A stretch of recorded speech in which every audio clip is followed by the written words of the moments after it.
নমস্কার বন্ধুরা, আমি এখন রয়েছি তাহিরপুরের এক টুকরো বেনারস। সেখানে বেনারসের মন্দির তৈরি হয়েছে, আমি সেখানে আছি, দেখতে এসেছি। খুব সুন্দর, কিন্তু দুঃখের বিষয় পুজোর মধ্যে বেরোতে পারিনি। প্রচুর ভিড়, প্রচুর ভিড়, সেজন্য আমি বেরোইনি। তো আজকে দশমীর পরের দিন বেরিয়েছি, দেখছি। সত্যি দেখার মতন একটা সুন্দর, এত সুন্দর, মানে যেন মন ভরে যায়। এখানে আরতিও হয়েছে এই কদিন, কালকের থেকে বন্ধ হয়ে গেছে। প্রচুর ভিড়ের ভয়ে আর আসিনি দেখতে।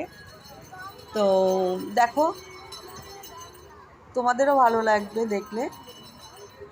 জানি না তোমরা কে দেখেছো কে দেখোনি, তবে সত্যি দেখার মতো।